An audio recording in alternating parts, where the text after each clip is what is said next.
Hola, muy buenos días.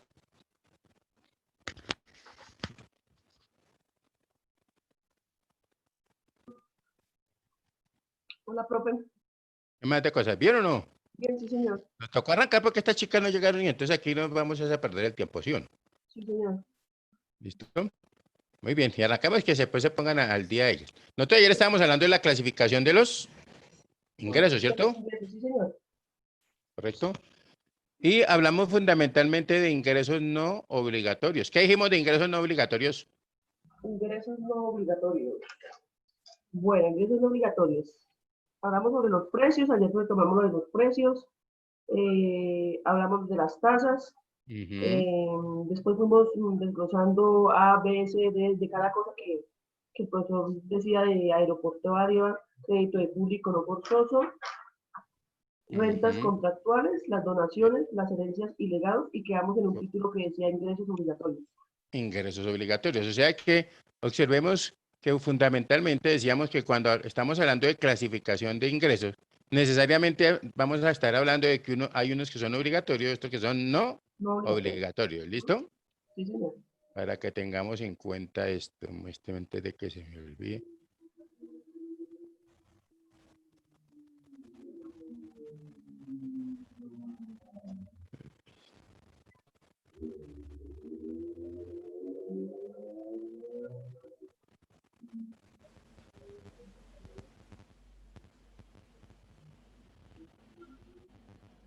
Bueno, muy bien. Entonces, dentro de los ingresos, ¿qué es? Los ingresos no obligatorios, decimos que son aquellos que tienen como fuente ingresos obligatorios, ¿cierto? Sí, sí, señor, quedamos en ese título. Ujú. Entonces, ¿tienen como fuente qué, profe? Son aquellos que tienen como fuente la voluntad unilateral del Estado. Punto y coma. Entre estos tenemos, La arrancamos uniqué, con profe. A, señora, La la uniqué. voluntad unilateral del Estado. Punto y coma. Entre estos tenemos A, impuestos.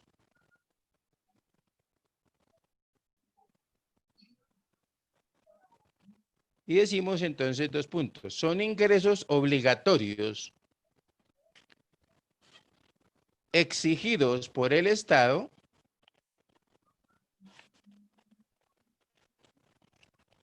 a los miembros de la comunidad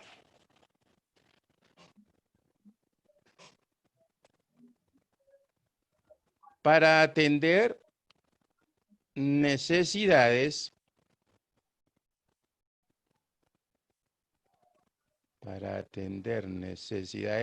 esenciales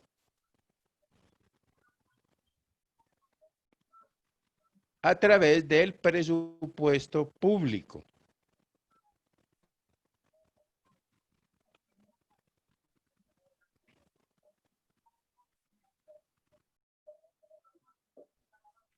¿Listo? Entonces, vale la pregunta, ¿cierto? Digamos, coma, perdón, coma, sin que los contribuyentes reciban a cambio una contraprestación, coma, ni inmediata, ni proporcional a su aporte.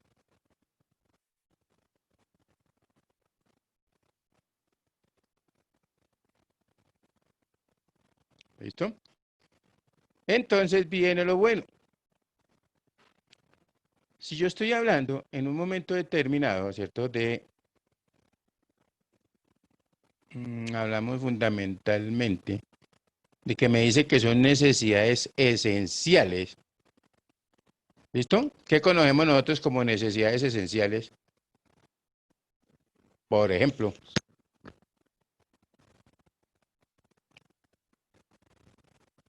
¿Sí conocen alguna o no? La salud. Hablamos de salud. ¿Qué otra cosa conocemos? Espérame, yo les abro aquí un Excelcito y verá que nos...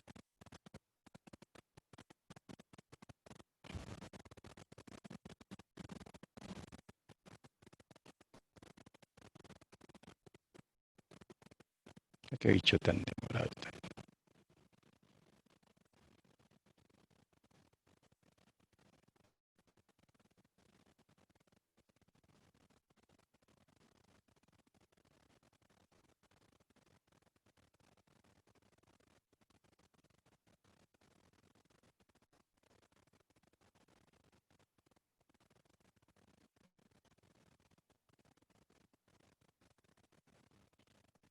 ¿Están viendo mi pantalla?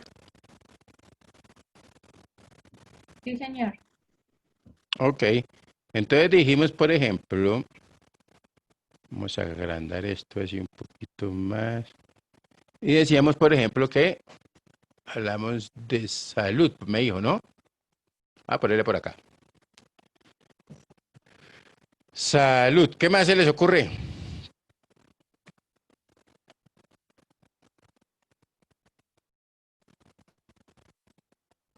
La alimentación.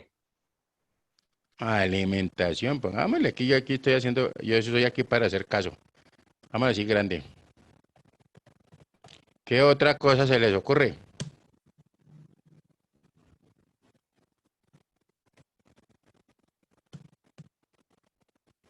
Oiga, pero usted no tiene necesidad de eso.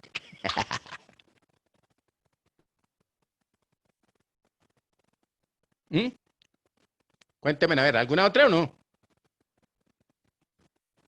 ¿Qué es lo que están haciendo en este momento, por ejemplo? ¿Esa es una necesidad o no? ¿Cómo así que durmiendo? No, señora. Educación, ¿cierto? Por eso ¿Será sí, de que la educación es una necesidad esencial? ¿Ustedes qué opinan? Bueno, sí. voy a trabajar con estas dos porque no tienen ahora. Mire, pero les voy a nombrar un poco cosas. Cuando hablamos de salud, alimentación, educación, vivienda, no más que no lo dijeron, ¿sí o no? Vivienda, ¿cierto? Hablamos de servicios públicos, por ejemplo. ¿Son necesidades o no? Sí, señor. Son necesidades, ¿cierto? Pero estas no son necesidades esenciales. ¿Listo? ¿Estamos claros? Hay que tener eso Sí. presente. Profe, Muy las bien, necesidades esenciales no es la protección, la identidad, eso, ¿no? ya le nombro unas a usted.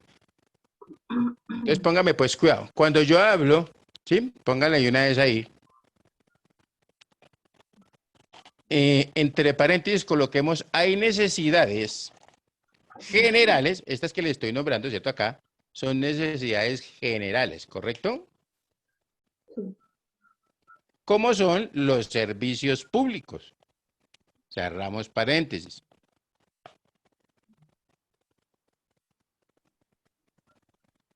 Punto seguido. Las necesidades de tipo esencial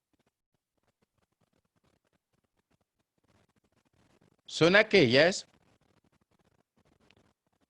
en las que el Estado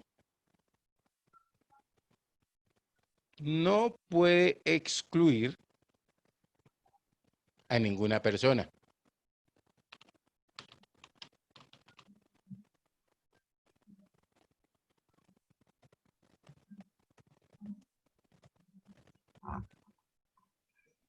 ¿Listo? Muy bien.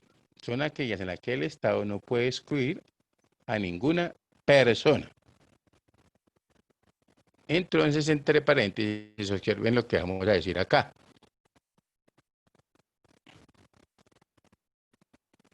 Es aquí para que me quede este cuadrito y no.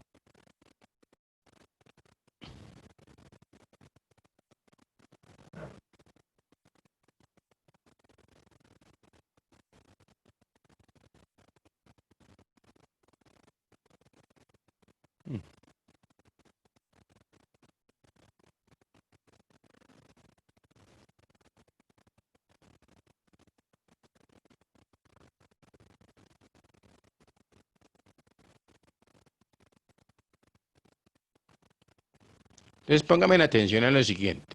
Si yo miro, ¿cierto? Estas necesidades que tenemos aquí son necesidades generales.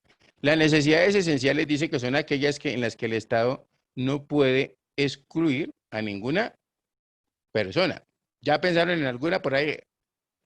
Por ejemplo,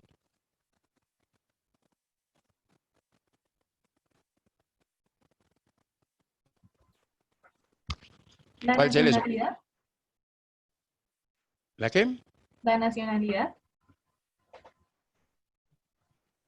La nacionalidad. ¿Será que esa es una necesidad?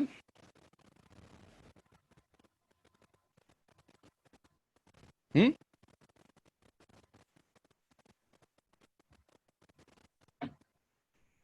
¿Será que sí o será que no? Cuenten a ver. Es que esta no quiere cuadrar aquí esto.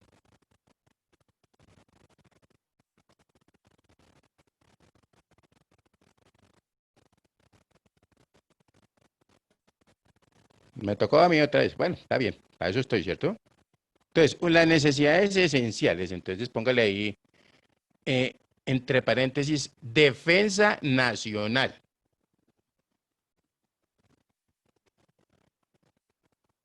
¿Listo? Entonces yo digo acá, mire, defensa nacional. Cuando yo hablo, ¿cierto? De estas no son las primeras, aquí se las tengo encerraditas, ¿cierto? Estos no son necesidades esenciales. ¿Por qué? Porque fíjese que dice que son aquellas en las que el Estado no puede excluir a ninguna persona. Y si nosotros analizamos, ¿cierto? Si nosotros analizamos, observen que salud, ¿cuántas personas, ¿cierto? Por no haber cancelado de pronto los aportes no las atienden en un hospital, ¿sí o no? ¿Sí estamos claros o no? Sí, señor. ¿Cuántas personas de pronto ustedes las ven a diario esculcando las canecas de basura para conseguir algún alimento? ¿Correcto? ¿Cuántas personas todavía aún, que uno cree que no es cierto, pero hay personas que en este momento ni siquiera saben leer ni escribir? ¿Listo? ¿Cuántas personas hay que, por ejemplo, durmiendo debajo de los puentes? Si uno quiere un ejemplo claro, pues se va por allá para la carrera 30 con calle Sexta y va a ver uno la cantidad de personas que están viviendo debajo de los puentes. Y los servicios públicos. Mire que todavía, a pesar de esto, ¿cierto? A pesar de que hay tanta, digamos que estamos en Bogotá, más bien, hay muchas zonas que todavía no tienen servicio de agua y luz. ¿Estamos? Muy bien. Cuando hablamos de necesidades esenciales, ¿cierto? Entonces observemos lo siguiente. Defensa nacional. ¿Será que si yo estoy viviendo en Cúcuta y el Maduro se viene para acá, ¿será que el Estado nos defiende? ¿Ustedes qué opinan? ¿Mandará las tropas y eso o no? ¿Mm? ¿Sí o no? Acá, pues están mudas estas viejas hoy, bendito sea Dios.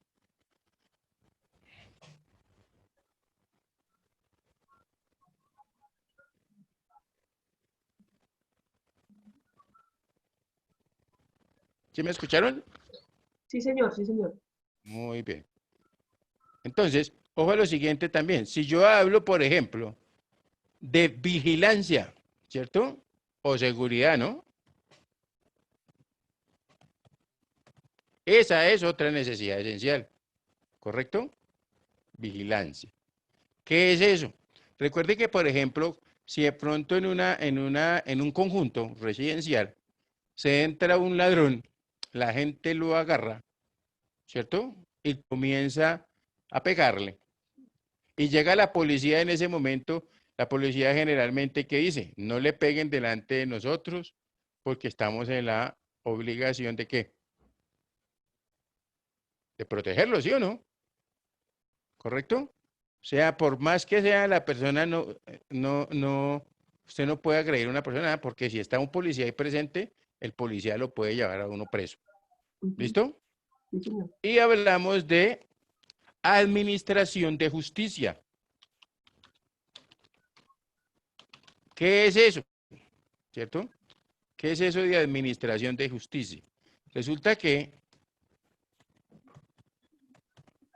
de pronto va un policía, ¿cierto? Encuentra a un individuo con un cuchillo lleno de sangre en las manos y hay una persona muerta en el piso, ¿cierto? Y obviamente, ¿qué se presume? Que es el asesino, ¿sí o no? Sí, señor. Entonces, ¿qué pasa con la policía o qué le dice la policía? ¿Tiene derecho a qué? A guardar silencio, ¿cierto? Todo lo que use puede ser usado en su contra. Si no tiene para pagar un abogado, perdón, el Estado le asignará uno de oficio. ¿Estamos de acuerdo? Porque Sí, aquí, señor. es más, nadie puede ser, digamos, castigado o sentenciado sin haber sido primero juzgado, ¿no? De Sí, eso se señor. trata. ¿Listo? Entonces, debemos de ser muy claros de que en un momento determinado es una necesidad general, perdón, y que es una necesidad esencial. Por eso dice que a través de quién? Del presupuesto público. ¿Estamos? Sí, señor. Entonces, cuando uno escucha de pronto las partidas que están haciendo el presupuesto del año, ¿cierto? Digamos, la distribución de los ingresos de la nación, pues, ¿qué se escucha? ¿Qué partida está asignada, por ejemplo, para la universidad distrital? ¿Cuánto va a tener la universidad nacional, la PEO, etcétera, ¿cierto? El Ministerio de Desarrollo, todo ese tipo de cosas, pues obviamente recuerden que eso es a través del presupuesto Sí, por supuesto. público. ¿Listo? ¿Estamos Sí, ahí? sí, profe. Muy bien. Entonces decimos ahora, punto aparte, B, contribuciones.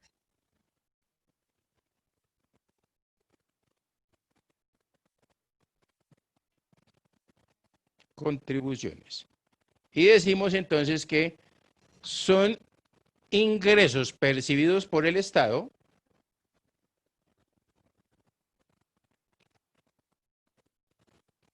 coma, como una contraprestación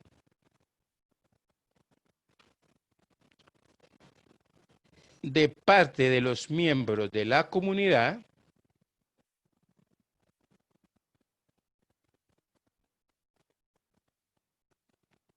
por la ventaja especial que han recibido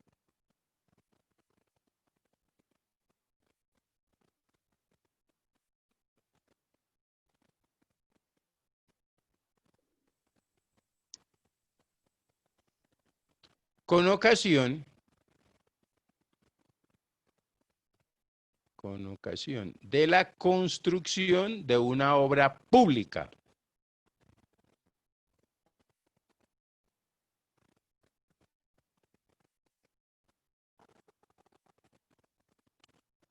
Punto y coma. Su monto lo fija unilateralmente el Estado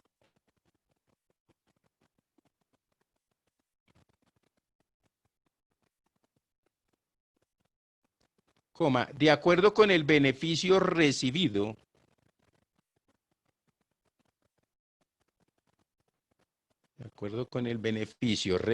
por cada individuo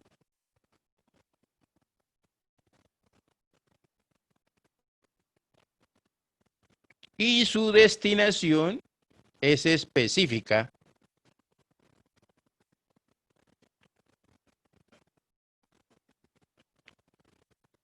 para la construcción de la obra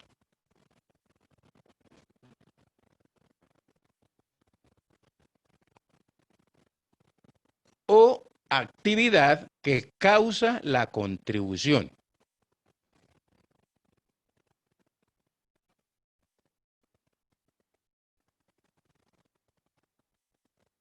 ¿Listo? Entonces decimos ahí, ejemplo,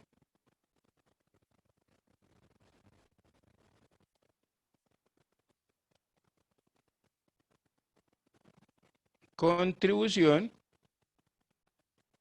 por valorización.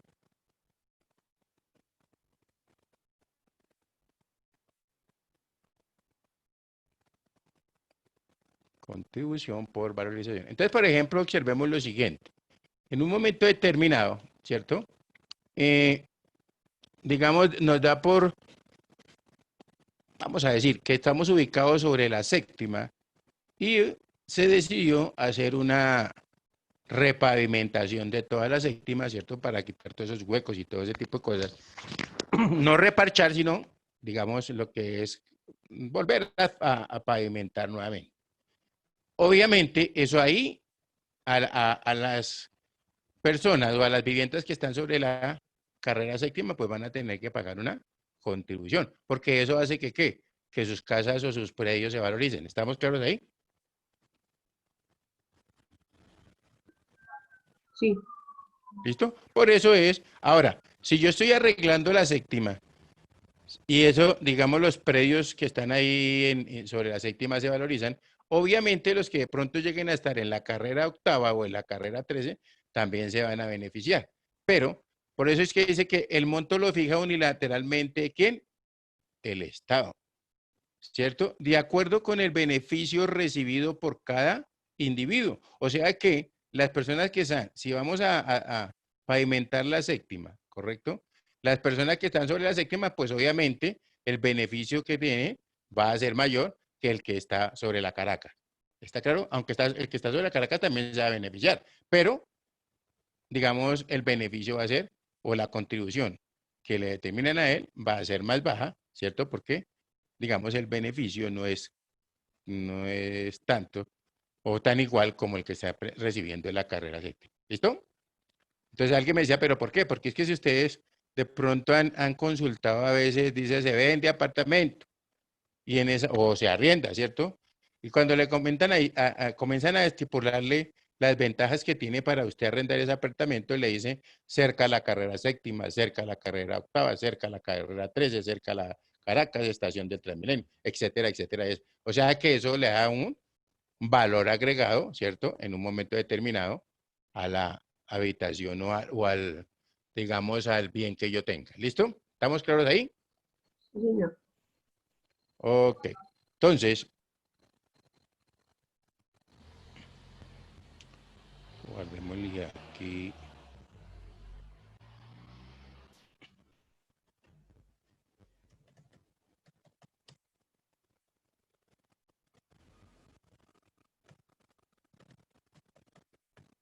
Muy bien.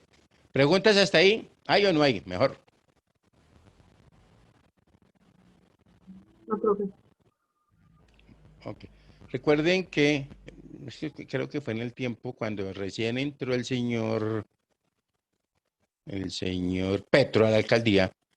Recuerden que hubo una contribución, ¿cierto? Se facturaron una contribución por valorización, pues para que necesitaban unos dineros ahí. Y resulta que eso después lo tuvo que devolver el IDU. ¿Listo? Porque eso tampoco es que usted, ay, no, necesito plata, entonces hagamos esto y nada, no. ¿Cierto? Hay que mirar a ver. Esa contribución por valorización, pues el dinero que se coloque, que se reciba, ¿cierto? Por eso nos dice también que esa destinación es, ¿qué fue lo que dijimos? Específica, ¿sí o no?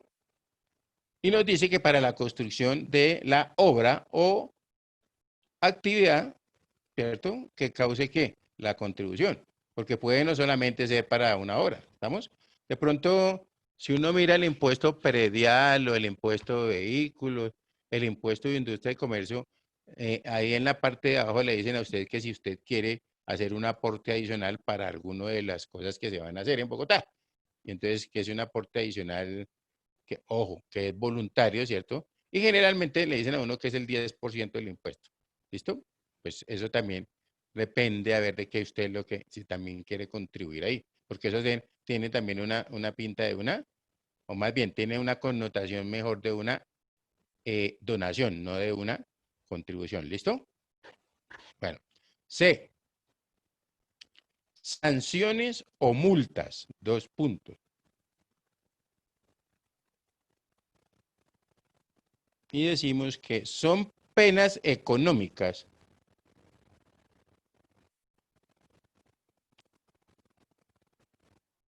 que se establecen a los miembros de la comunidad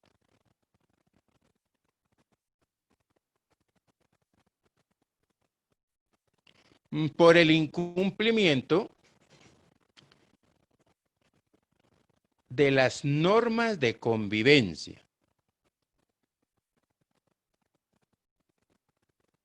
¿Listo? Entonces, obviamente, si yo como peatón voy voy a atravesar una calle y el semáforo, ¿cierto?, está en rojo para mí, pues yo tengo que respetar esa señal, ¿correcto? Porque los que tienen en el cruce habilitado, pues muy seguramente van a venir así como dice aquí, utilizando esa vía y en un momento determinado me pueden levantar, ¿cierto? Vienen en un carro y el carro me levanta, entonces o por tratar de esquivarme puede causar una desgracia peor. Entonces, pues lo lógico es que lo multen a uno. ¿Listo? Si usted se pasó el semáforo en rojo, también. Eso es una norma de convivencia, sí, usted sabe que debe detenerse, ¿cierto? Cuando el semáforo está en rojo. Que hay zonas que son prohibidas estacionar, debe cumplir la norma. ¿Estamos claros? Entonces, todo ese dinero, pues obviamente son ingresos que percibe el Estado, pero, vuelvo y repito, no son obligatorios. ¿Estamos?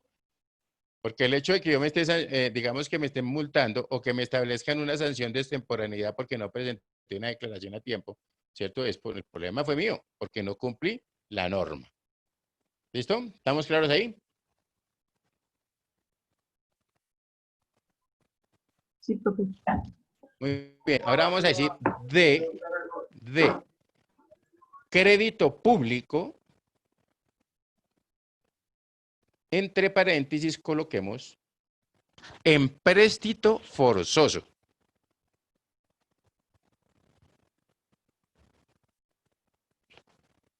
¿Listo?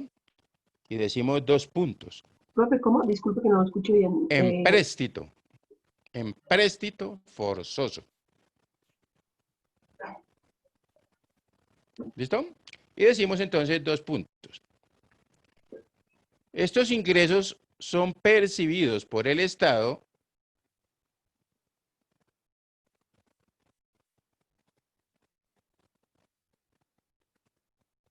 cuando acude a la comunidad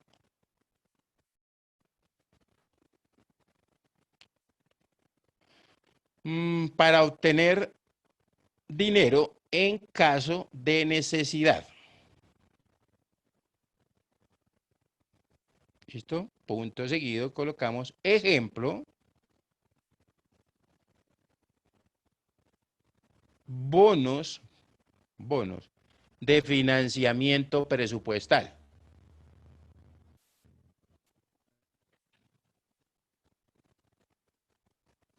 ¿Listo? Entonces, ¿son obligatorios? Sí. ¿Listo?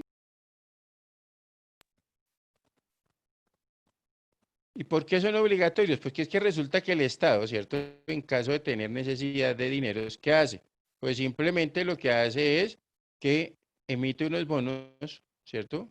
Y una es una ley para la emisión de esos bonos y en esa establece las características que van a tener. Entonces, si ustedes miran en su catálogo de cuentas o en su plan de cuentas, la 1255, eso se llaman la 12 inversiones, las 55 obligatorias, ¿correcto? Entonces, si ustedes quieren, colóquenle ahí entre paréntesis cuenta 1255 PUC para que vayan y miren porque tienen para que hagan una tareita para mañana. ¿Listo? Ustedes van a averiguar. Hay 3 clases de bonos, si mal no estoy. Hay unos que son los bonos de financiamiento especial, los bonos de financiamiento presupuestal y los bonos BDSI. ¿Listo? Entonces, por favor, mañana ustedes van a averiguar todo lo que les aparezca de los bonos BDSI. ¿Listo?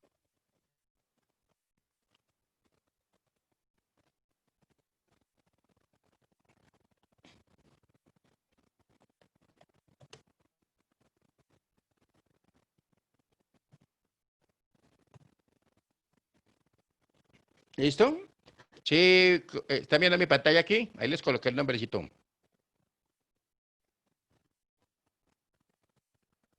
Sí, ya lo vimos, profe. Listo. Entonces, ojo a esto. Estos bonos básicamente les traduzco, bonos de desarrollo social y de seguridad interna, para que si no lo encuentran como bonos BSI, pero así los encuentran. ¿Listo? Bueno, Muy bien. Entonces, bajemos este momentico y seguimos. Entonces, vamos a hablar estamos en la D, ¿cierto? sí, señor. Muy bien. E, emisión de moneda. Entre paréntesis coloquemos medidas monetarias.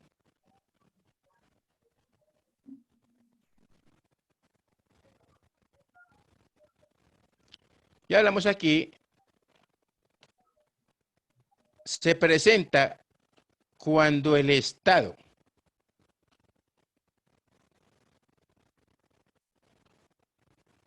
efectúa una emisión de dinero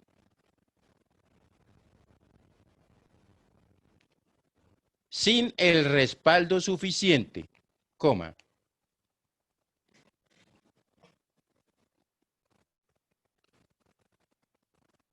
que muchas veces ocasiona inflación.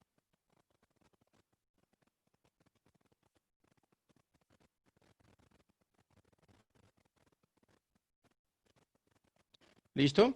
Nosotros a veces nos preguntamos, bueno, pero si aquí está el Banco de la República, ¿cierto? Y este es el gobierno, entonces si el gobierno necesita dinero, ¿por qué no hace emisión de plata y que todo el mundo se vuelva multimillonario? No lo puede hacer, ¿cierto? Porque no hay un respaldo suficiente, ¿correcto? Porque ¿qué hace usted cuando emite dinero como loco? Pues va a generar una inflación, ¿cierto? Lo que pasó, por ejemplo, en Venezuela, ¿no? ¿Listo? Muy bien. Entonces vamos a adquirir un titulito que diga el derecho tributario. ¿Hasta ahí alguna pregunta? No, profe. Listo. Entonces hablamos ahora de el derecho tributario.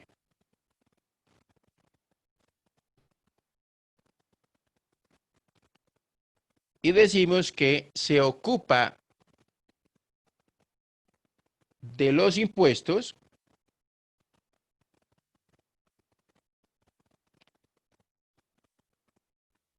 como una obligación vinculante,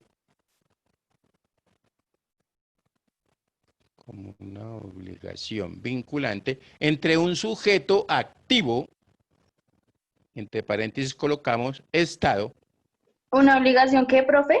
Vinculante, de vínculo. ¿Listo? Una Sí, obligación vinculante entre un sujeto activo, entre paréntesis coloquemos Estado,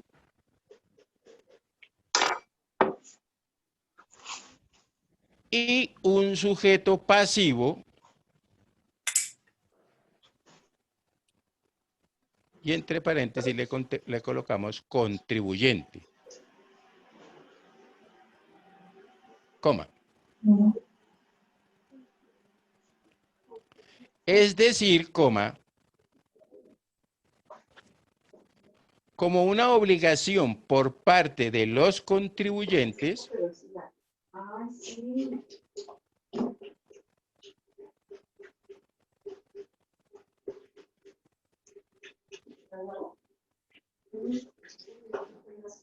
y una pretensión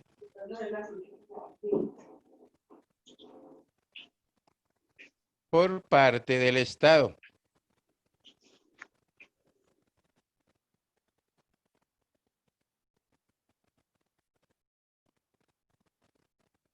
Coma. Dados determinados presupuestos de hecho, ese hecho por favor lo colocan entre comillas,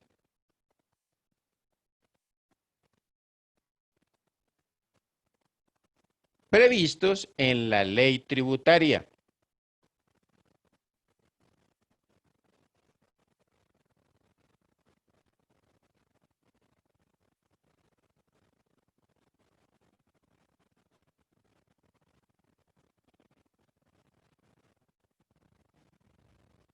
¿Listo?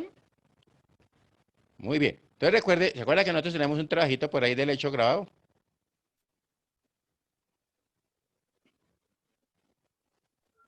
Sí, profe. ¿Listo? Pues fundamentalmente es para qué, para que nosotros miremos, por eso es ahí, ¿cierto? Dados determinados presupuestos de hecho previstos en la ley tributaria. Yo por aquí tengo, perdón un segundo. Brian Forero. No, profe, soy Geraldine Venegas, ya cambió el nombre. Ah, bueno, mamita, porque si no yo le pongo, ¿y este qué hace aquí? Listo, sí, señor. Puede que sea equivocado, no es que, ¿vale? O que sea nuevo, ¿vale? Listo, Tranquilo, sí, entonces señor. tenemos la Venegas ahí trajo esto para que no nos diéramos cuenta que ha llegado tarde, ¿sí o no? Pero ponchada.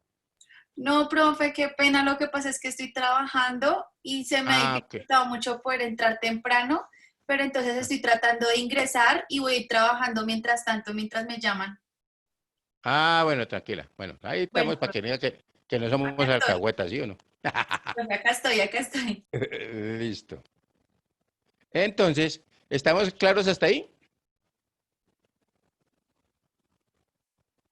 Sí, señor. Muy bien, voy a compartirles aquí otra. Esperen un momentico aquí. Guardamos esto y dejemos de compartirles aquí. Y ya. Entonces coloquemos ahí un título que diga ubicación del derecho tributario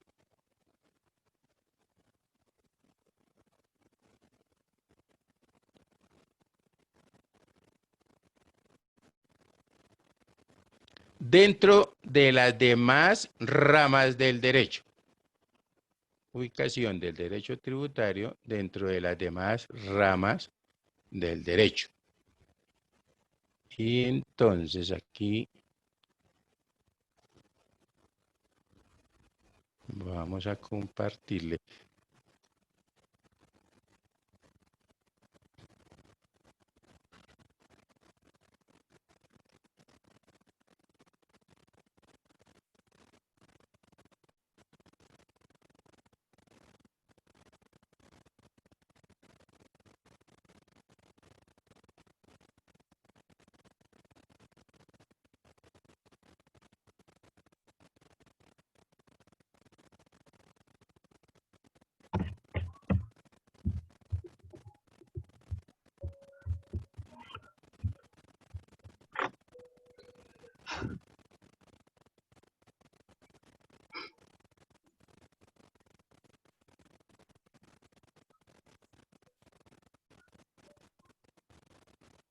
¿Se están viendo mi pantalla? Sí, señor. Sí, señor. Muy bien. ¿Qué dice aquí? ¿Qué cara tiene esta señora? Como- Como de sorpresa, ¿sí o no? Sí. Entonces aquí, ¿qué nos dice aquí donde les estoy señalando? ¿Cómo funcionan los impuestos? Lo que debes saber sobre la nueva reforma tributaria. Esto, ojo a eso. Nosotros yo les voy a compartir unas conferencias, ¿cierto? De Orlando Corredor, de varios, sobre las reformas tributarias que hemos tenido durante los últimos 8 años, ¿correcto? Porque se supone que una reforma, si estamos hablando de una reforma, por ejemplo, cuando hablamos de reforma estructural, y eso de estructural no tuvo nada, ¿listo? Pero bueno, a medida que vamos llegando allá, más bien les voy hablando. Estos son 7 minuticos que... Los impuestos. ¿Escuchan bien? Hay una nueva reforma tributaria en Colombia, siguiendo la tradición de hacer una cada año y medio. Y más allá de los detalles, a todos nos convendría entender un poco mejor el panorama general. ¿Cómo funcionan los impuestos? ¿Por qué es un tema tan polémico? Pues bien, comencemos desde el principio. Todo lo que hace el Estado cuesta dinero. No importa si estamos hablando de construir un parque u ofrecer educación pública, el hecho es que el Estado necesita recursos para funcionar. Nosotros, los ciudadanos, financiamos al Estado a través de impuestos y eso nos permite disfrutar los beneficios de iniciativas a gran escala. Algunos hacen aportes grandes y otros hacen aportes pequeños. ¿Se entiende? Bueno, porque la cosa se complica. En teoría, las acciones del Estado benefician directa o indirectamente a los ciudadanos y no debería molestarnos pagar impuestos, pero no nos digamos mentiras. Como su nombre lo indica, los impuestos son una imposición. Si nos gustara financiar al Estado, todo ese dinero se podría recoger a punta de donaciones. Algunos dirán que los ciudadanos no vemos más allá de nuestras narices. Otros dirán que el Estado no genera confianza cuando de utilizar los recursos públicos se trata. Pero lo cierto es que el Estado y los ciudadanos juegan al gato y al ratón apenas se menciona este tema.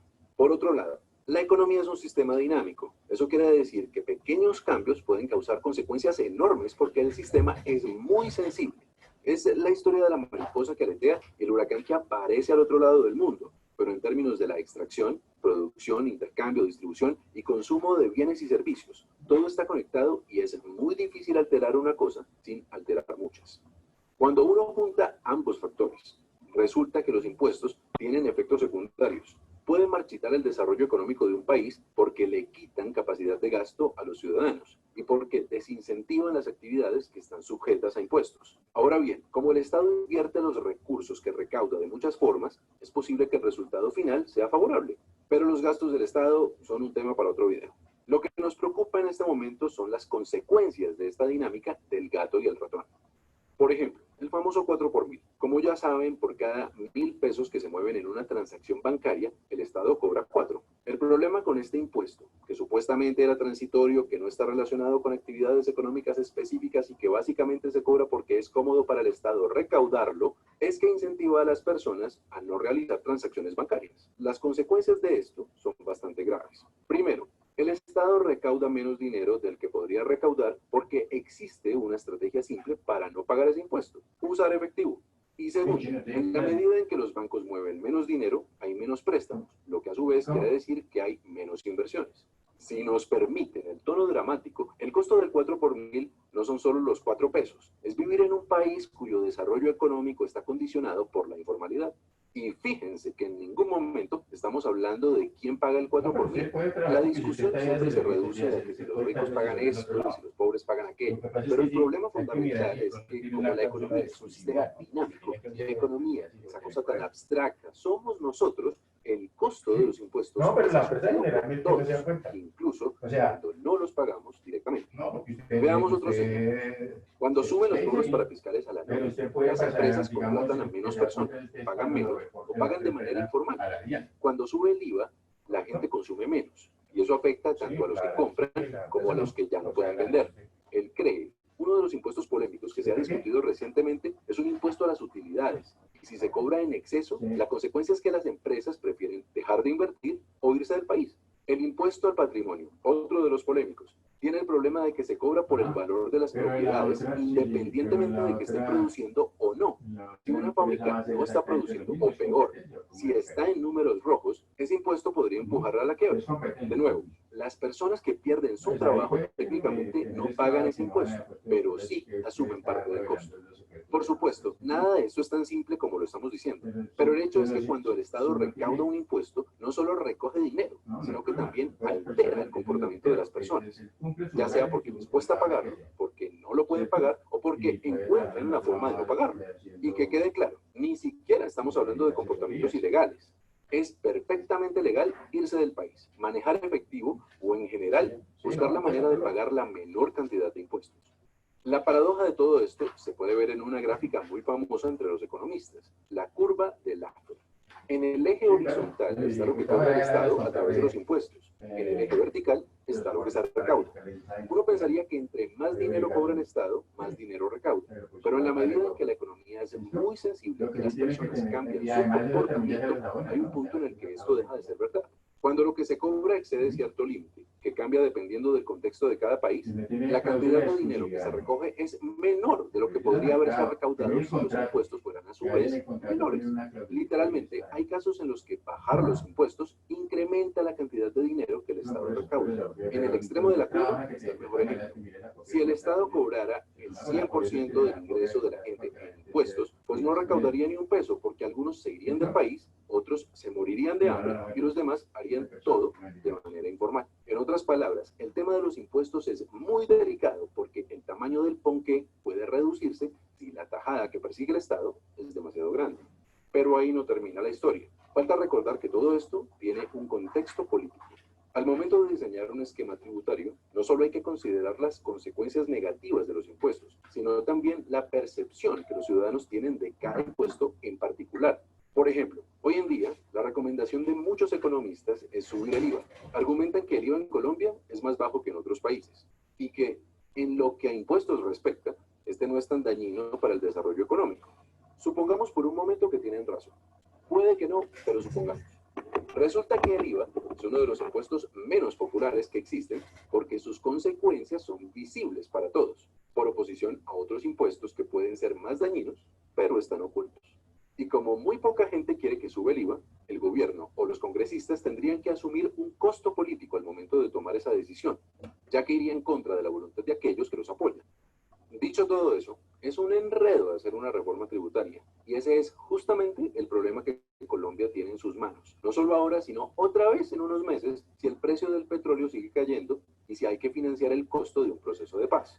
La solución a este problema es tomarnos las cosas en serio. El gobierno tiene que asumir con seriedad el hecho de que no podemos cambiar el esquema de impuestos superficialmente cada vez que aparece un hueco fiscal. Los ciudadanos tienen que entender que el problema de los impuestos va más allá de quien paga directamente, porque todos asumimos un costo indirecto.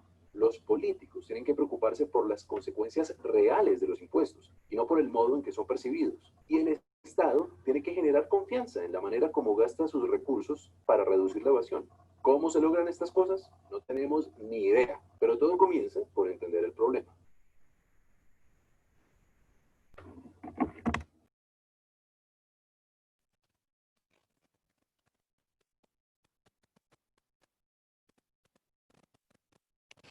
Recuerden que fundamentalmente el hecho, digamos, los impuestos son los que generan digamos, las mayores entradas de tributos al Estado, ¿no?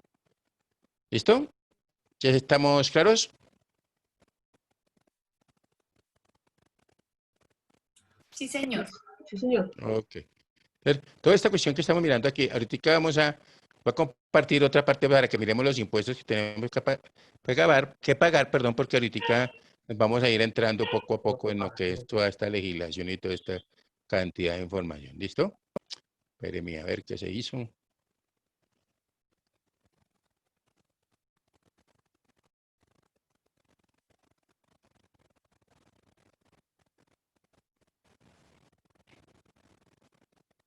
¿Están viendo mi pantalla?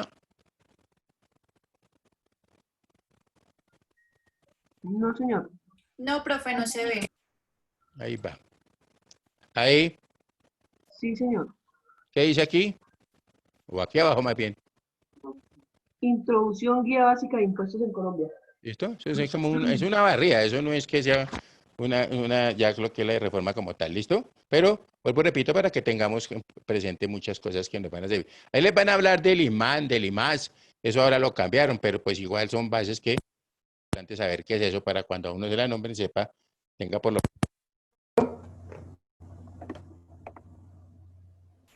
¿Sí me escuchan? Sí, señor. Ok, ahí va entonces.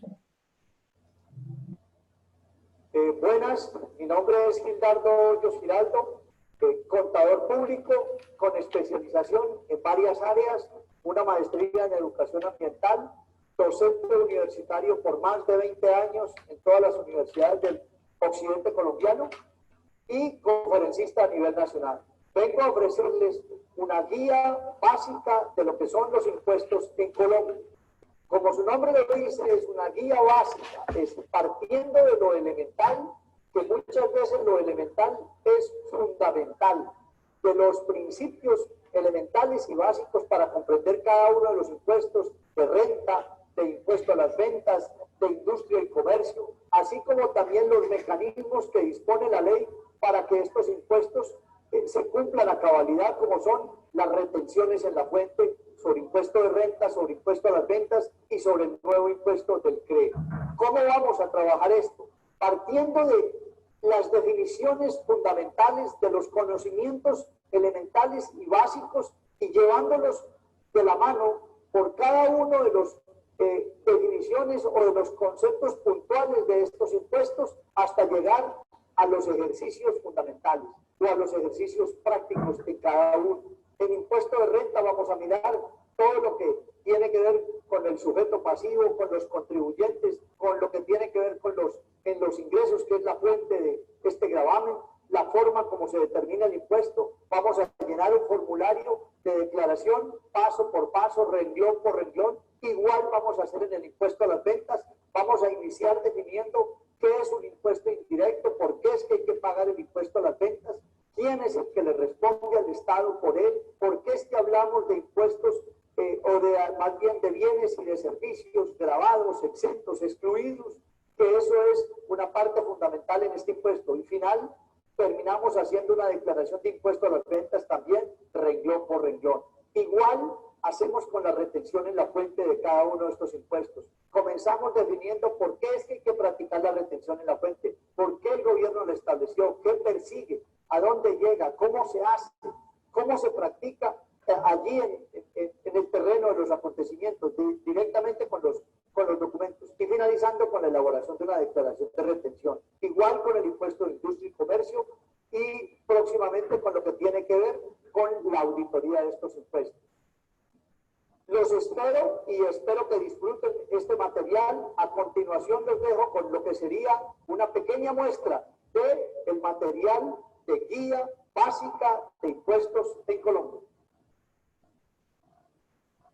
Voy a compartir con ustedes el tema de retención en la fuente.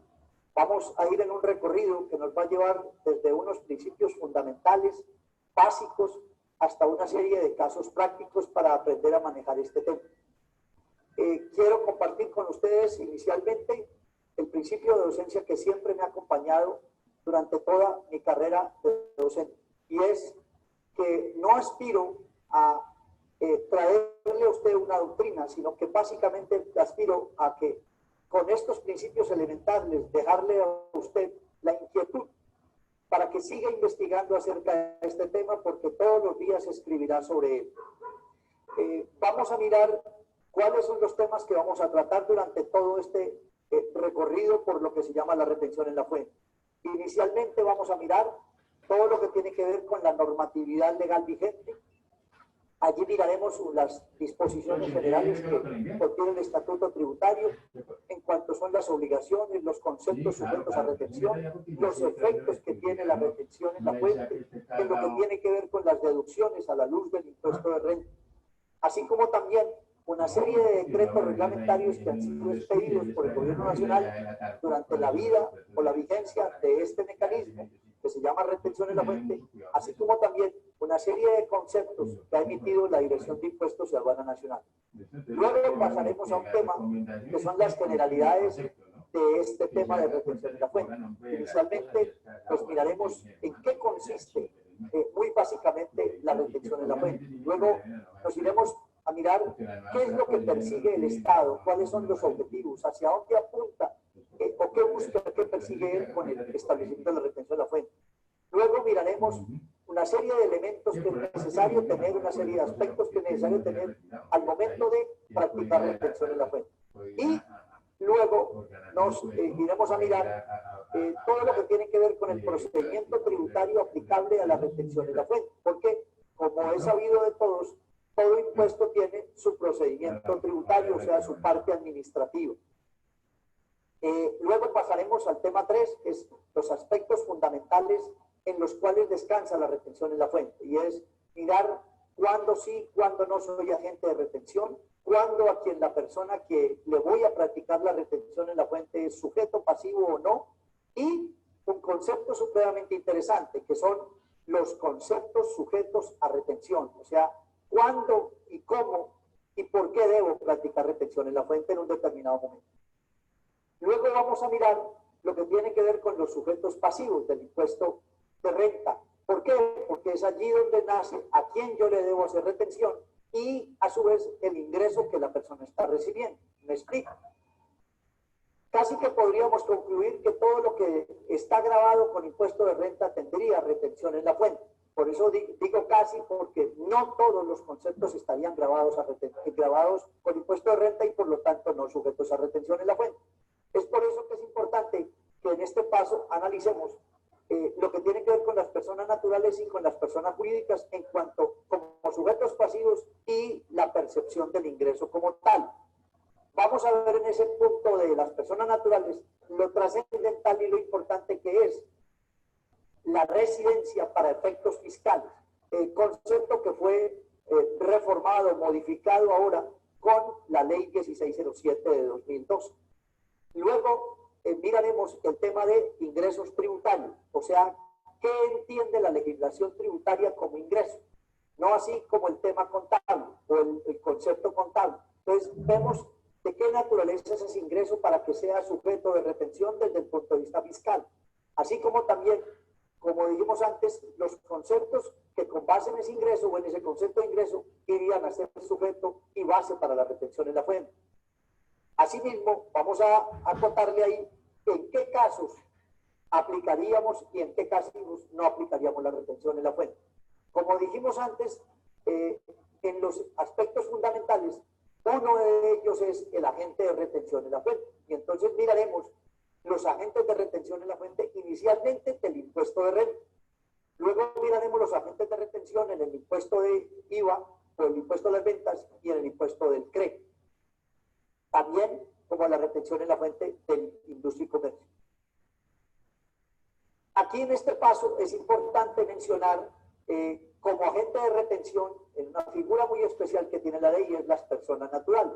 Concepto que siempre es pregunta obligada en estos seminarios y que siempre que a usted se le ocurra averiguar o se le olvide este concepto, deberá acudir siempre al artículo 368-2 del Estatuto Tributario, que es el que le define cuándo una persona natural es agente de retención. O una sucesión ilíquida, que como sabemos, una sucesión ilíquida es aquella figura que nace cuando una persona que en vida es declarante del impuesto de renta fallece y hay unas personas que tienen que seguir declarando esa renta hasta que el juez decida cómo debe ser la partición de esa sucesión ilíquida. Seguidamente miraremos el concepto de la autorretención.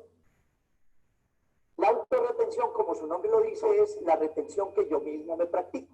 De acuerdo con la legislación, hay diferentes tipos o clases de retención, de autorretención.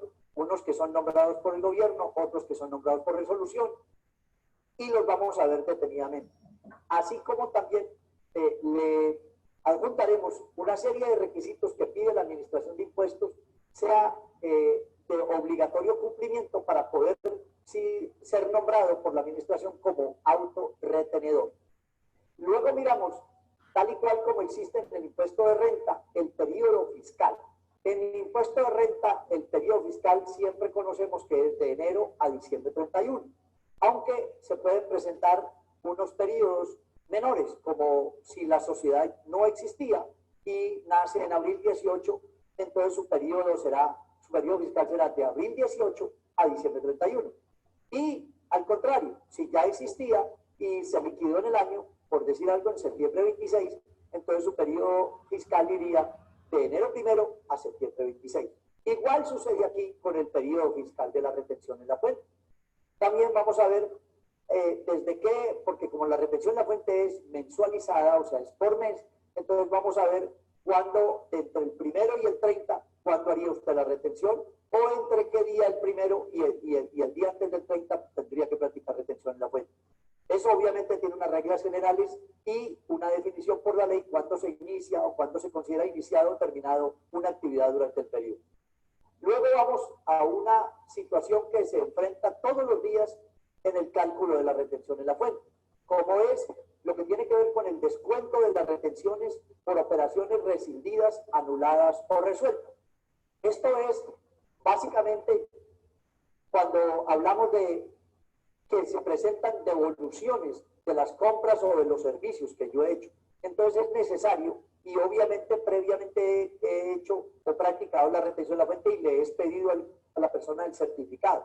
Entonces, estas devoluciones o estas operaciones de rescisión o de resolución o de anulación se pueden presentar tanto en el periodo fiscal como en el periodo fiscal siguiente. Entonces vamos a ver qué sucede, cuáles son los pasos que hay que agotar para anular esa retención en la fuente y anular o dejar sin efecto el certificado de retención en la fuente. Seguidamente miraremos el tema de lo que tiene que ver con las obligaciones que debe cumplir el agente retenedor. Hay unas obligaciones generales, pero dentro de esas obligaciones generales, como está la práctica de la retención, la declaración, el guardar la información, hay una obligación supremamente importante como es la de la consignación, la cual acarrea una serie de responsabilidades, entre ellas una situación penal por la no consignación de la retención.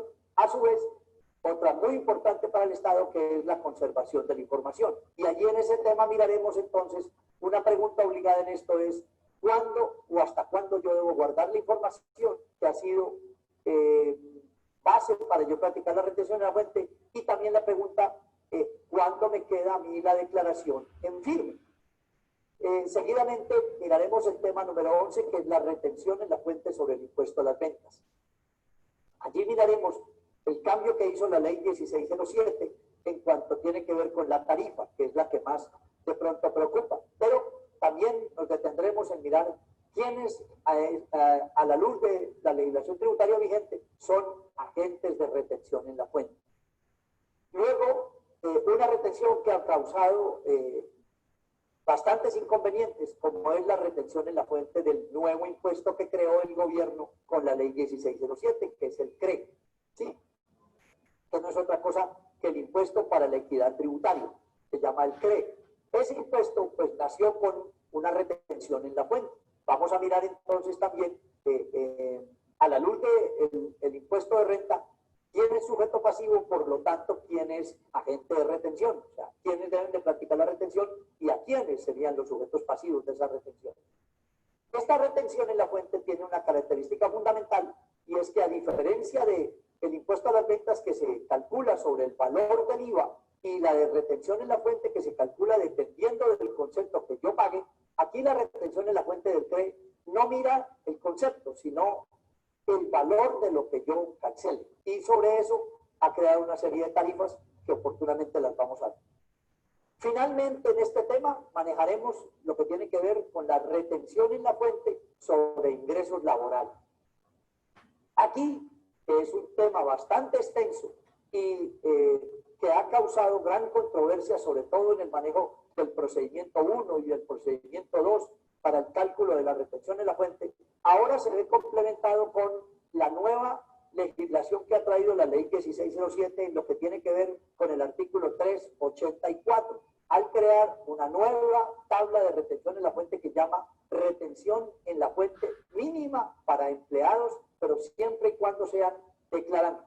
Así como también, pues miraremos ahí en este tema, en las consideraciones generales, los cambios que hizo la norma en lo que tiene que ver con las personas naturales.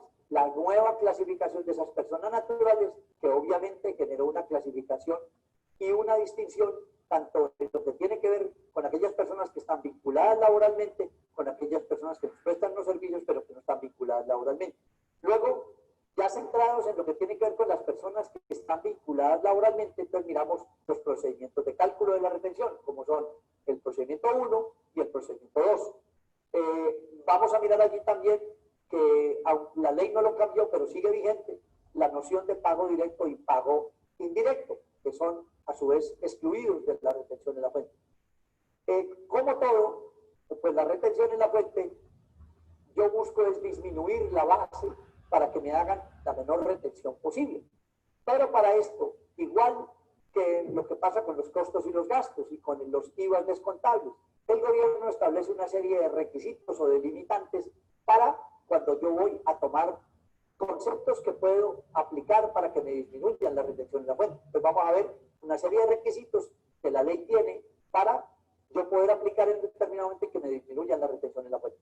Luego vemos un concepto que no todos los días se ve en las compañías, ni en las empresas, ni en sus negocios, y es el concepto de las indemnizaciones. ¿Por qué? Porque yo no todos los días despido a los empleados, ni todos los días se me presenta esta situación.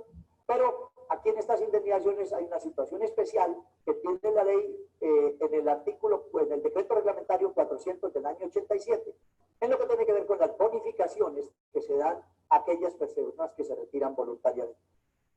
Y finalmente manejamos el tema de la retención en la fuente a las personas naturales que nos prestan un servicio técnico o aquellas personas naturales que también nos prestan un servicio profesional en virtud o en ejercicio de una profesión liberal independiente.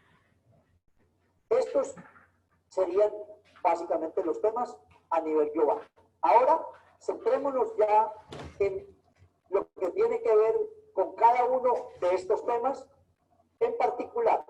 Entonces, inicialmente, muy elemental y muy básico. ¿Qué podríamos entender como retención en la fuente?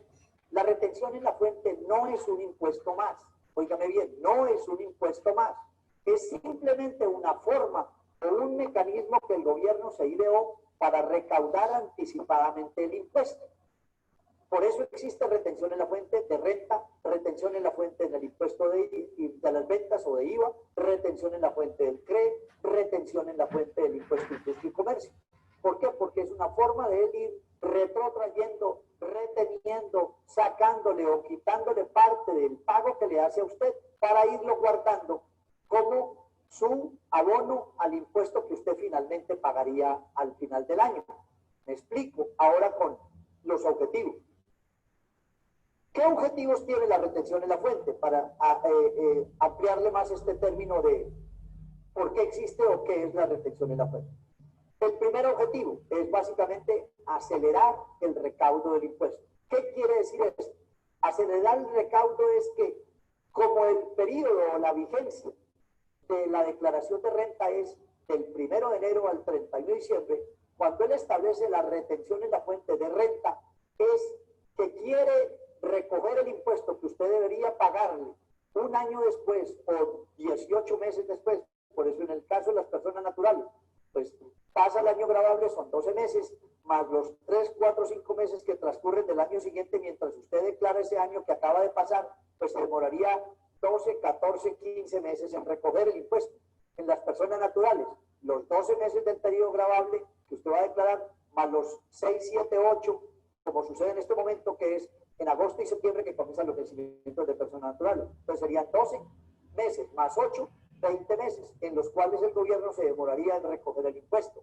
Igual con el impuesto a las ventas. Él dice, yo no me quiero esperar a que usted cada 2 meses me pague el impuesto a las ventas completo. Yo quiero ir recogiendo el impuesto a las ventas o la parte de lo que a mí me corresponde, que es ese impuesto, a cuenta gotas. Lo mismo con el impuesto de industria y comercio. Usted ve que la vigencia es cada año, pero a usted cada que le hacen un pago le sacan una partecita como retención en la fuente de industria y comercio. Entonces, esto es lo que concluye en el concepto acelerar el recaudo. Algo que el gobierno podía recuperar o debía recuperar en el caso de las personas jurídicas 14, 15 meses después, o en las personas naturales 18 meses después, lo va a recuperar mes a mes. Luego viene otro concepto en los objetivos que se persigue con la retención de la fuente, y es asegurar el recaudo del impuesto en el periodo de causación. Existe un concepto en el impuesto de renta que está en el artículo 27 y en el artículo 28, que es cuando se considera realizado un ingreso. Dice, teóricamente, cuando ese ingreso yo lo percibo o me lo echo al bolsillo. Y otro es el concepto de no necesariamente cuando me lo echo al bolsillo, porque hay momentos en los cuales el ingreso no lo he recibido, pero ya se me ha causado. ¿Qué quiere decir? Ya me ha nacido el derecho a yo tener el derecho a poderlo recuperar o a poderlo cobrar.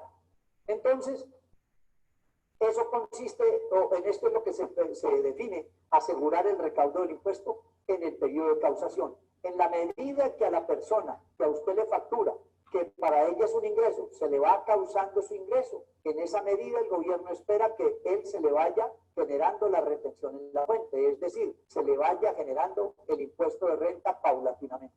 O en el caso de IVA, el impuesto a las ventas, o en el caso de industria y comercio, el impuesto de industria. Y finalmente, otro objetivo que tiene la retención en la fuente es facilitar el control fiscal por parte de la DIAN. ¿Qué quiere decir esto? Similar a como sucede en la auditoría, que el auditor no pretende ni, obviamente, por costo, por confiabilidad y por tiempo, verificar el 100% de las operaciones. Para eso él trabaja con base en unas pruebas selectivas. Asimismo, la Administración de Impuestos trabaja con una serie de pruebas selectivas. ¿Por qué? Porque no puede revisar ni a todos los agentes retenedores, ni a todos los contribuyentes, ni a todos los responsables de IVA, ni a todos los responsables del CRE. Sería imposible porque necesitaría un batallón 3, 4 veces más grande de lo que tiene hoy la Administración de Impuestos Personal. Entonces, ella busca facilitarse el control de la DIAN descargándole la responsabilidad a los agentes retenedores o a los contribuyentes del impuesto de renta para que sean ellos los que practiquen la retención en la fuente y será a ellos los que les montan la serie de controles fiscales. Uno de ellos, el que estableció cuando por primera vez comenzamos a declarar o a presentar la información en medios magnéticos. Acuérdense que aquellas personas que no tenían que presentar todos los medios magnéticos presentaban un formato en el cual informaban las retenciones en la fuente que le habían practicado a las personas.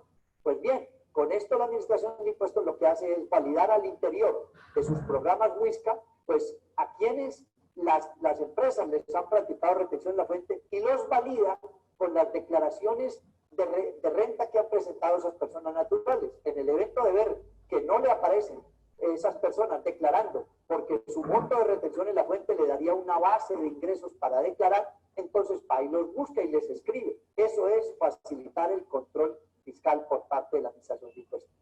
Segundo, generalidad dentro de esto de la retención en la fuente, y son los elementos. ¿Qué quiere decir esto? Es dónde descansa la retención en la fuente o el concepto retención en la fuente. Acuérdese que no es un impuesto, es un mecanismo que la ley utiliza para recaudar anticipadamente sus impuestos y para poderlos controlar más fácilmente. Primer elemento, el agente retenedor. ¿Quién es el agente retenedor? No es otra cosa que aquella persona que es la que paga o abona en cuenta.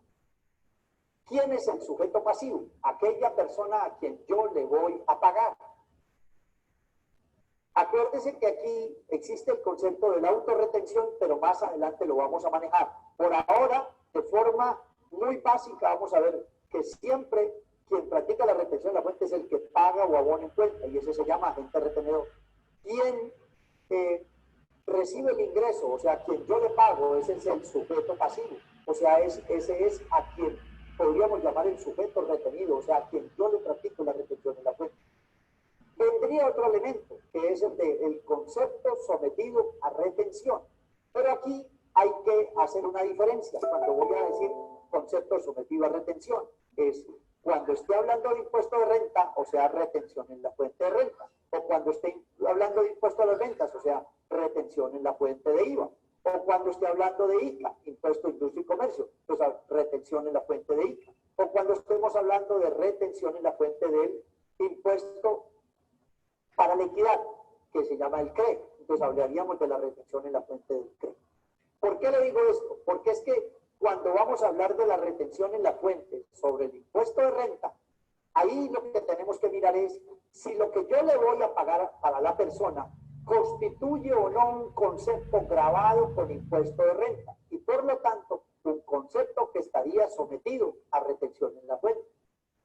Pero si voy a mirar en lo que tiene que ver con el IVA y entonces le voy a pagar una factura o un documento equivalente que tiene IVA, entonces lo que tengo que ir a mirar ya no es el concepto, sino el valor del impuesto que me está pagando, del impuesto que me está cobrando y el que yo le estoy cancelando, pero sobre el cual el gobierno me ha pedido que le haga una especie de retrotracción, o sea, una especie de retención, o sea, que le saque una parte de esto.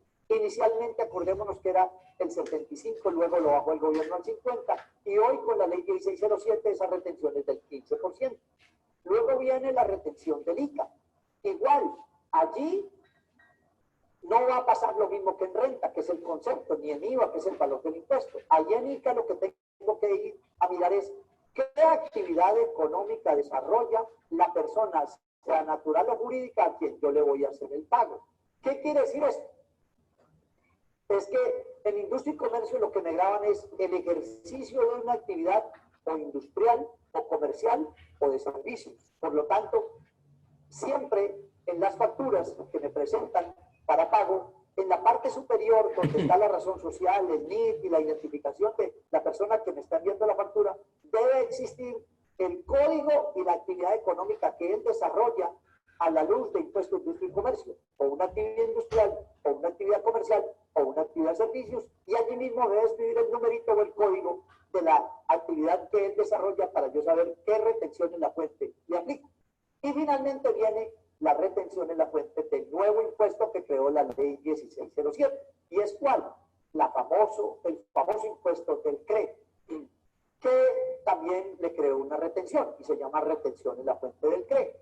Miren que allí, en la retención de la fuente del CRE, yo no tengo que mirar a ver si está grabado o no está grabado, no tengo que mirar si es el valor del impuesto, no tengo que mirar si es la actividad económica de él, sino básicamente mirar el código de actividad que de acuerdo con el SIU, el gobierno le asignó a estas personas jurídicas o naturales y dependiendo de la actividad que desarrollen. Recuerde que la retención de la fuente del CRE solamente le hace a las personas jurídicas. Por lo tanto, tengo que ir a ver qué actividad económica desarrolla ella y con base en esa actividad que el gobierno me dio en ese decreto reglamentario 862 del 2003, allí debo mirar qué actividad económica le corresponde y pelear una retención o del punto 30 o del punto 60 o del 1.5%. Bien. Finalmente vienen dos conceptos que también son elementos fundamentales en la retención de la fuente y son el monto o las bases y las tarifas. Los montos son aquellos valores sobre los cuales yo tendría que practicar retención de la fuente, o sea, las bases. Y finalmente las tarifas. Las tarifas no es otra cosa que la alícuota que el gobierno me ha dicho cuánto le retenga, o el 1, o el 3.5, o el 7, o el punto 30, o el punto 60, o el 1.1 por mil, o el 15%, dependiendo de qué yo voy a pagar o qué me está relacionando en la factura para saber qué tipo de retenciones hay. Conclusión, cada que yo tenga una factura para pagar, me tendré que preguntar, ¿esto tiene retención en la fuente de impuesto de renta? ¿Esto tiene retención en la fuente de IVA? ¿Esto tiene retención en la fuente de ICA? ¿Esto tiene retención en la fuente del CRE? Y mire que todos cuatro, son conceptos diferentes. Entonces los debo manejar diferentes. Aquí vendría una recomendación que yo le haría y también que me sirva para su vida práctica, en lo que tiene que ver con aquellas personas que realizan o realizamos auditoría en las empresas, y es practicar retención en la fuente no es saberse todos los conceptos ni saberse todos los porcentajes de memoria. Óigame bien, en esto hay que hacer, como decía el sabio Einstein, debo guardar mi memoria para lo que no está en los libros. Óigame bien, debo guardar mi memoria para lo que no está en los libros. Lo que está en los libros sencillamente lo busco. Abro y busco, sea en internet o en algún libro de impuesto de renta, cuáles son los montos y las bases y los porcentajes de la retención en la fuente. Aquí lo importante es que usted tenga claro sobre qué concepto va a retener, sobre qué valor va a pagar, qué es lo que constituye lo que usted va a pagar. ¿Está grabado? ¿No está grabado? ¿Es un concepto sujeto a retención o no?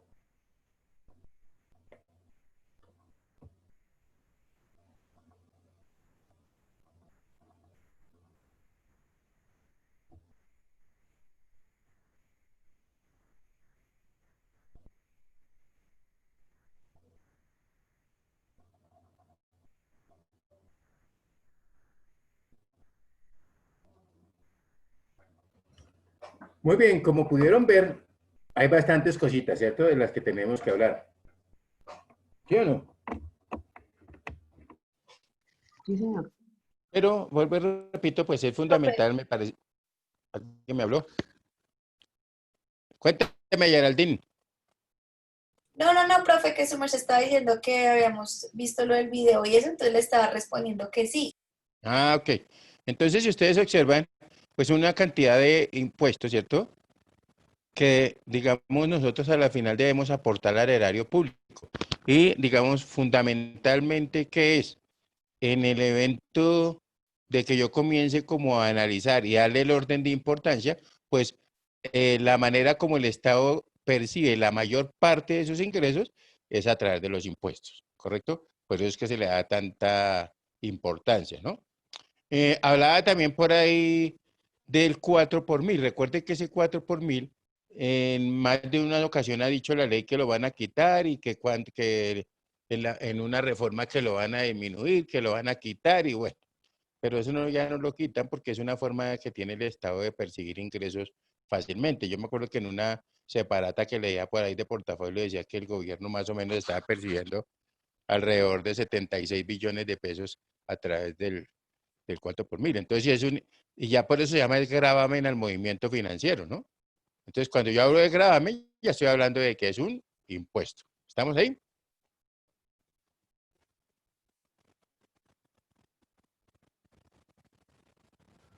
Sí, señor. Sí, señor, profe. Ok. Entonces, ¿la idea cuál es? La idea es que ustedes también tengan, como vamos a hacer un trabajo que se llama el hecho grabado, ¿sí o no? Él les habló de como 7 hechos grabados. Entonces alguien me decía, pero entonces, ¿cómo hacemos? Pues hay que leer. Y yo les decía también que también lo podían encontrar también como hechos económicos. Si fuimos de eso, Alex, sé que estaba ahí en Sí, la señor. jugada. Sí. Entonces, ¿por qué de pronto dice hecho grabado, hecho económico? El otro va a decir, no, yo encontré industria y comercio, por ejemplo. ¿Correcto? La idea, yo les había dicho que ese trabajo lo podían hacer en grupo o no. No, señor.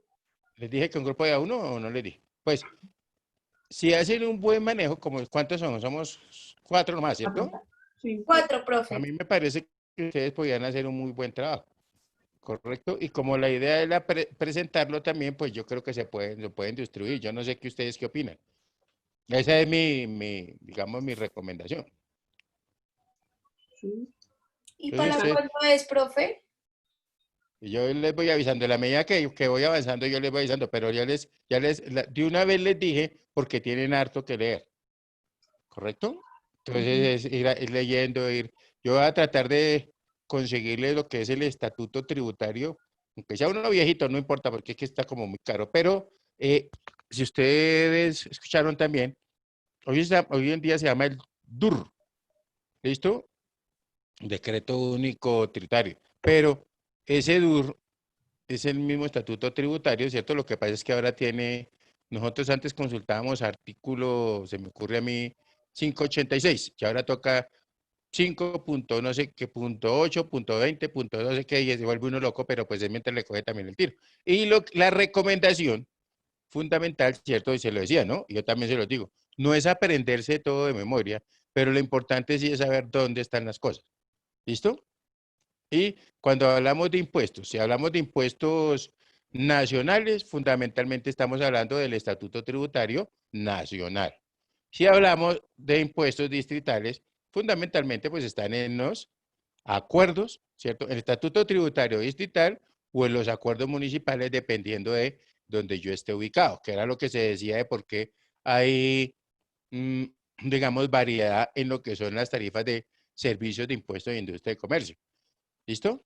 Tenemos que ir, digamos, metiéndonos en el cuento de saber de que, por ejemplo, el impuesto o la retención de ICA que a mí me pueden practicar en Bogotá es diferente a la que me practican en Chía. ¿Está claro? Que la que me practican en Chía puede llegar a ser diferente a la que me practican en Cota. ¿Listo? Tanto Cota como Chía deben tener un acuerdo municipal. No se les va a olvidar eso, ¿no? Porque también, digamos, dentro de las herramientas que ustedes pueden utilizar para su trabajo, pues son los acuerdos municipales. ¿Listo? Bogotá tendría un acuerdo municipal, ¿cierto? Pero lo que pasa, recuerden que Bogotá está catalogada como un distrito especial. ¿Se acuerdan? ¿Por qué? Porque pues aquí es donde, digamos, primero, que es la capital de Colombia, supuestamente, ¿sí o no? Y segundo, que es donde se maneja el mayor volumen de negocios, ¿sí? Independientemente, pues si uno analiza, Medellín también tiene, digamos, mucha industria y mucho movimiento, pero pues igual Bogotá es la que está catalogada como la ciudad capital. ¿Estamos? Entonces, repito, cada que yo vaya a hacer una retención de ICA, ¿cierto? Tengo que mirar también de qué municipio. Y si, ojo a esto, puede haber una norma que dice en el mismo, ese es el decreto 803, ¿cierto? Pues donde nació básicamente el Estatuto Tributario Distrital, dice que decía, ¿cierto? Que en aquellos municipios donde no se practique retención, entonces deberá hacerse en Bogotá. De todas maneras hay que pagar. ¿Listo? ¿Qué es eso? Que si ¿será que yo me puedo comprar establecer un negocio donde traiga camisas que no tengan botones ni ojales y yo dedicarme a ese trabajo? ¿Ustedes qué opinan?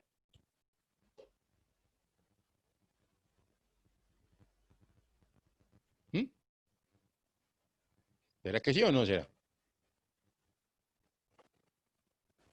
Verónica hace camisas. Toca meterlas en el cuento así. Verónica, aquí está. Verónica hace las camisas, ¿cierto? Y Eliana, ¿cierto? Ojo, como una empresa aparte. Y Eliana se encarga de hacer los ojales y pegar los botones. ¿Será que sí puede hacer eso, Eliana? ¿Ustedes qué opinan? Sí se Sí, puede. claro. Claro que sí. Sí, Y Mira, fíjese José. que las dos, Mira, José. claro, las dos a la final, ¿cierto? Las dos a la final están ejerciendo una actividad industrial. ¿Está claro? Entonces, como están ejerciendo esa actividad industrial, usted tiene que pagar impuestos. ¿De qué? De industria y comercio. ¿Listo?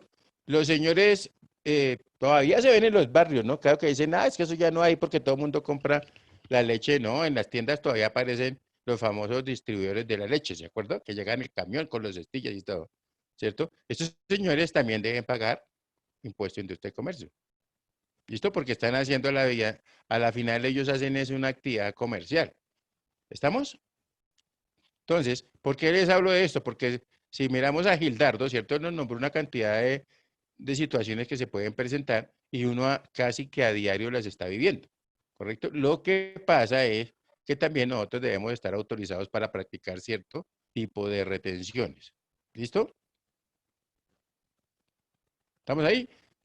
Sí, señor, profe. Cuando revise, digamos, ustedes estén haciendo su trabajo, van a revisar situaciones como que les van a encontrar que dice que si no se practica la retención, el costo o gasto no es deducible. ¿Estamos? O usted asume la retención para que sea deducible, o si no, no simplemente no se lo van a reconocer. Ojo lo que estoy diciendo. En todas las empresas, ¿cierto? Hoy en día nosotros tenemos lo que es la famosa información exógena, donde lo que hacemos es reportar a las empresas a quién le hicimos o quién nos hicieron retenciones, ¿correcto? Y eso es lo que llama el Estado de los famosos cruces con terceros. Entonces, de pronto a mí, a mí me pagan 100.000 pesos o 1.000.000 de pesos por una asesoría, ¿cierto? En una empresa.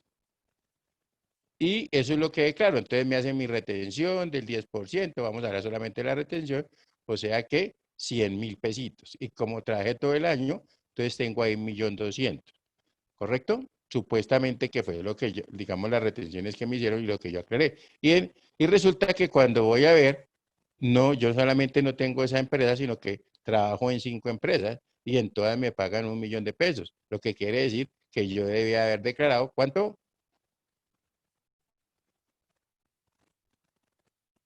Muy bien, 5.000.000 de pesos, ¿no? Si trabajo en 5 y en cada una me pago, oiga, pero qué suma tan tenaz, yo no. Sí, Entonces, profe, claro.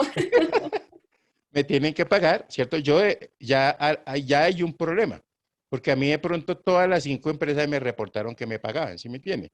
Ese es el famoso cruce con tercero, o sea que me van a decir que yo estoy, ¿qué? Evadiendo. ¿Listo?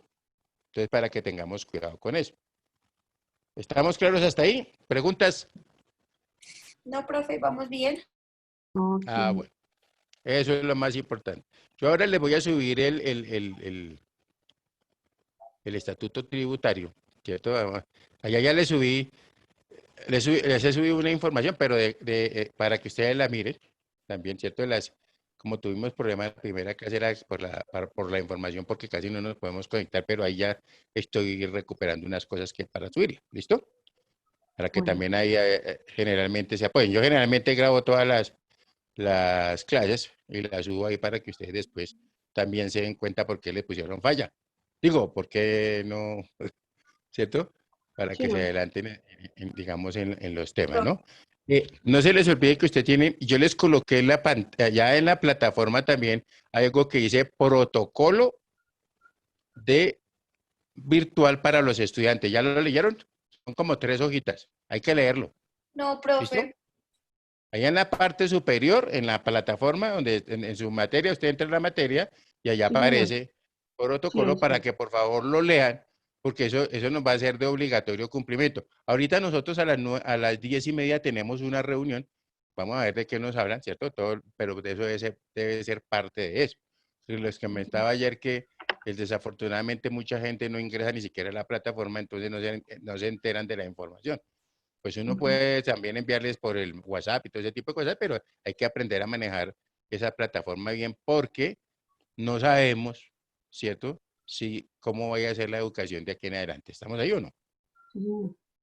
¿Listo? Y no es por parte de la universidad, es por parte del mismo gobierno, ¿no? Entonces, para que nosotros estemos pendientes ahí. ¿Hasta ahí todo claro? Sí, señor. Señor. Mañana tenemos una tareita, ¿cierto? Averiguar Sí. todo lo que tiene que ver con los bonos de De desarrollo BSI. social y seguridad interna. Esos bonos, les voy a dar otra pauta ahí para que no lloren tanto, y fueron los que emitió Uribe cuando en el primer mandato. ¿Listo? Entonces ahí Ok. vamos a encontrar una cantidad de Profe, información ¿se que me nos va a podría servir. repetir bonos de qué? BDSI, bonos de desarrollo social y seguridad interna. ¿Listo? Listo, profe.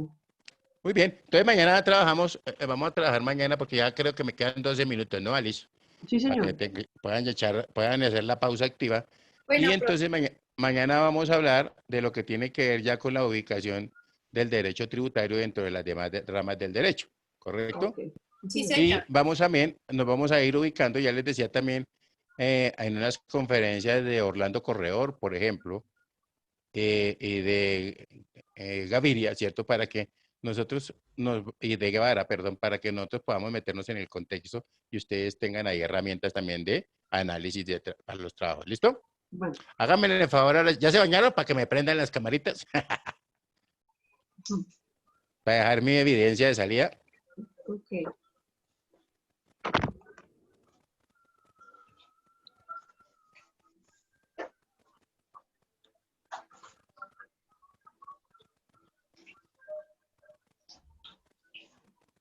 Muy bien. Hasta ahí vamos claros, todo, ¿no? Entonces, Sí. que mi Dios me la bendiga mañana. Entonces, y traten de despertarse un poquito más temprano para que no tengan el problema, ¿listo? Yo estoy conectado profe. generalmente desde faltando un cuarto para las 8, me toca volver a cerrar para que no nos corte, porque eso como también el tiempo es medido por Zoom, entonces me toca cortarla, pero yo vuelvo y ingreso enseguida. Generalmente estoy a las 8 en puntico ahí para que ustedes tengan presente, ¿listo? Bueno, Que profe, mi sí, Dios me las señor. bendiga, un excelente día y que Chao. nos vaya muy bien en la Bueno. otra clase. Chao, profe, Listo, muchas profe. gracias. Chao. Chao. Chao, Con gusto, niñas. Dios las bendiga. Chao. Chao. Chao.